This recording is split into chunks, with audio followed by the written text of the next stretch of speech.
कई साधकों को ईश्वर प्राप्ति करनी भी है, आत्मा साक्षात्कार करना भी है, अपने आप को जानना भी है, लेकिन अपना अहंकार मिटाना भी नहीं है। तो जब मनुष्य एक साथ दो नावों में पैर रखता है या रखना चाहता है तो वह कार्य कभी सिद्ध नहीं होता है। यह व्यवहारिक दृष्टि से भी है और ज्ञानी की भी दृष्टि से यह बात सत्य है। आपको चुनाव तो करना ही पड़ेगा, या तो अपने शरीर भाव को और उसके अहंकार को हटाना पड़ेगा, या तो उस ईश्वर को, अपने आत्मा साक्षात्कार को अनुभव करना होगा। यह दो राहें हैं और अलग अलग हैं। अगर आप चाहें कि मैं मेरा भी बना रहे और ईश्वर का भी प्रत्यक्ष अनुभव हो जाए तो ऐसा संभव ही नहीं। आपको अपनी मैं और मेरा यह छोड़ना ही पड़ेगा, चाहे दृढ़ता से, चाहे शांतिपूर्ण तरीके से, चाहे निस्वार्थ भाव से या किसी और प्रकार से भी। क्यों? क्योंकि इसका अर्थ सीधा है कि जब आप मैं मेरा को हटाते हैं तो वह आपके भीतर ही प्रकट हो जाता है। वह चेतन, वह ब्रह्म कहीं दूर नहीं है। लेकिन जब जब आप अपने आप को अहंकार में रखकर, मैं मेरा में पढ़कर कोई भी क्रियाकलाप या व्यवहार करते हैं, तब आप उससे दूर हो जाते हैं, अपने स्वयं से दूर हो जाते हैं। क्यों? क्योंकि आप द्वैत में आ जाते हैं। आप दूसरा भी अनुभव करने लगते हैं अपने आप को, कि मैं शरीर हूँ, कि मैं पूजा कर रहा हूँ, कि मैं यह कार्य कर रहा हूँ, मैं दानी हूँ, मैं महादानी हूँ, मैं तो इतने लोगों को अन्नदान कराता हूँ, मेरे द्वारा तो इतनी गौ सेवाएं होती हैं, मेरे द्वारा तो इतना दान धर्म होता है। यह आपका मैं जो आपके भीतर से निकल रहा है। ऐसा नहीं कि आप अपने मुख से कह रहे हैं तब उस मैं को पकड़ा जाए, उस अहंकार को पकड़ा जाए। आपके हृदय में भी अगर वो बैठा है और यह कह रहा है कि मेरे द्वारा हुआ, तो आप उसमें फंस गए। फिर आप शरीर भाव में ही रहते हो, आप अलग नहीं हो सकते। आपको यह तो मिटाना पड़ेगा। ये जो भी भावनाएं मन की यह बन रही हैं या दृढ़ हैं, या जो भी ये संस्कार आपके हैं, वह तो आपको बदलने ही पड़ेंगे। क्योंकि अहंकार के मिटते ही ब्रह्म तो प्रकट ही बैठा था, है और रहेगा। लेकिन उसकी अनुभूति आपको क्यों नहीं हो रही है? उसका कारण ये है कि आप मैं मेरा में है। मेरा मकान, मेरा बच्चा, मेरा परिवार, मेरा व्यापार, मैंने ये किया, मैंने वो किया, मैं यहाँ गया, मैंने दान दिया, मैंने दक्षिणा दी, मैं करने वाला, मेरे द्वारा ही किया जा रहा है, मेरे द्वारा ही बांटा जा रहा है।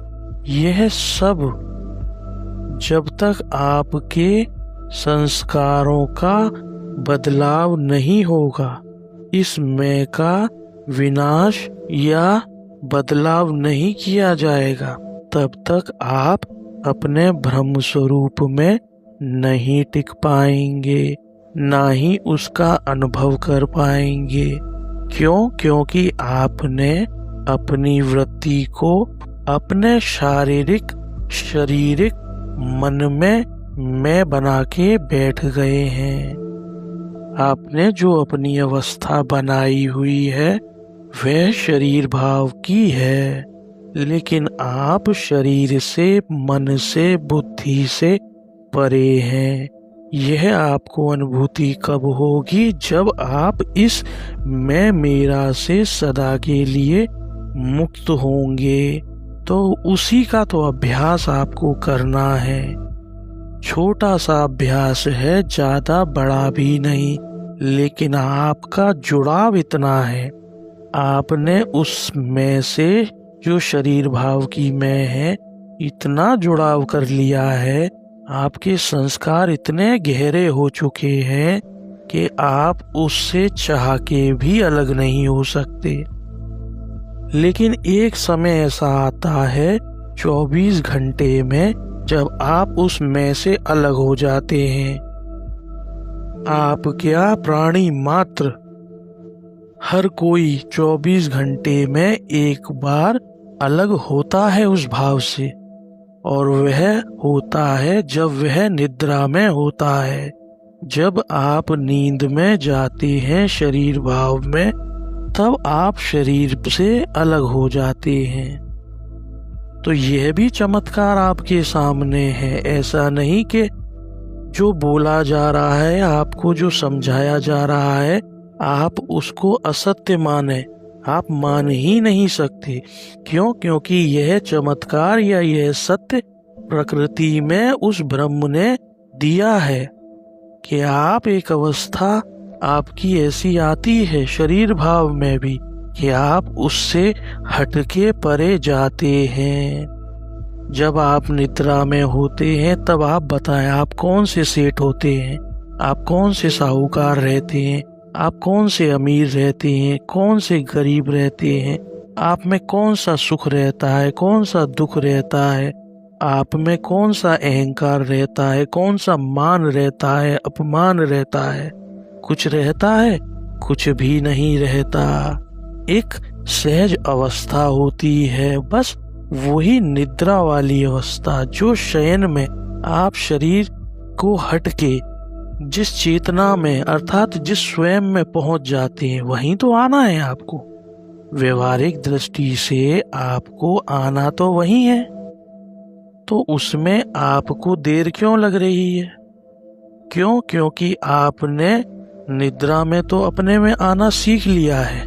जब शयन करने शरीर जाता है तब तो आप अपने आप में जो चेतना है उसमें आ जाते हैं और शरीर को अलग निष्प्राण छोड़ देते हैं। वह 12 घंटे हो, 8 घंटे हो, 4 घंटे हो, 6 घंटे हो, आप उसको छोड़ के चले जाते हैं। कहाँ? अपने ही स्वरूप में, अपनी ही चेतना में जो आप हैं। लेकिन जब आपको व्यवहारिक दृष्टि से कहा जाता है ज्ञान मार्ग में कि आप अपना व्यवहार ऐसे बना लीजिए कि आप शरीर भाव से अलग रहें और इस संसार में रह के यह सब कल्पना मात्र जो भटक रहे हैं, मन के गुलाम बने हुए हैं और यह माया में जो फंसे हुए हैं, उससे निकल आइए, तब आप निकल नहीं पाते। क्यों? क्योंकि आपने इतना दृढ़ अपने संस्कार मन के बना रखे हैं शरीर भाव के, मैं मेरा के, कि आप उससे निकलना चाहते ही नहीं है। लेकिन आपको यह इच्छा भी है, यह भाव भी है कि आप आत्मा का साक्षात्कार करें, अपने स्वयं की इसी जन्म में, इसी शरीर में रहते हुए अनुभव भी करें, ईश्वर की प्राप्ति भी करें। लेकिन आप अपने शरीर भाव, अपने इस अहंकार को हटा नहीं पा रहे हैं। जबकि एक अवस्था आती है जब आप हटा लेते हैं, तो आपके लिए यह कठिन कैसे हो सकता है? यह आपको समझना चाहिए। यह कठिन अवस्था नहीं है। लोगों ने आपके मन में ऐसे संस्कार डाल रखे हैं या आपके आसपास के वातावरण में ऐसा बनाया गया है कि आपको वह कठिन करवाता है कि यह कठिन मार्ग है, इसमें गृहस्थ जीवन में साधु बन जाएंगे, या बाबा बन जाएंगे, ऐसा नहीं होता है। ग्रस्त में रहते हुए भी आप अपने स्वयं को जान सकते हैं, उसमें ठहर सकते हैं, व्यवहार में सारे क्रियाकलाप कर सकते हैं, लेकिन अंदर से भीतर से आप उसी ब्रह्म से सदा जुड़े रहते हैं। वह कोई सामने वाला भी महसूस या अनुभव नहीं कर सकता कि यह शरीर भाव में है या उस ब्रह्म से जुड़े हैं। क्यों? क्योंकि वह आपके भीतर की प्रकृति है।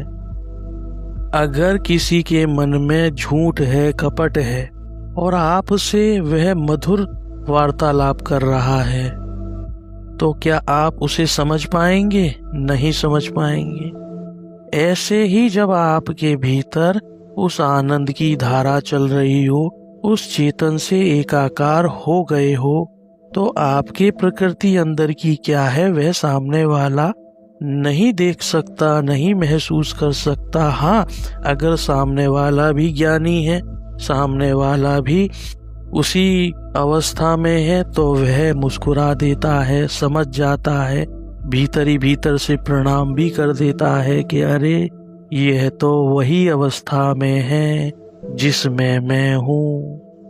आनंद की अवस्था, सुख दुख से परे की अवस्था, जहाँ न चलना है न जाना है, सिर्फ ठहराव है, सिर्फ गहरी शांति है और उस ईश्वर का आनंद है जो सदा से चला आ रहा है, सदा तक उस ब्रह्म की अनुभूति है।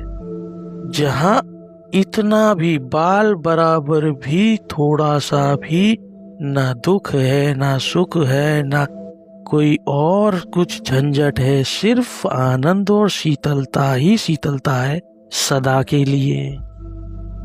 तो वह अवस्था में आप आ जाएं और अपने जीवन को थोड़ा सा सुधार लें, अपनी वृत्ति को, दृष्टि को अपने भीतर मोड़ लें और इस परम ज्ञान को जान लें और महसूस कर लें जो निद्रा में आप करते हैं, चेतना में लौट के।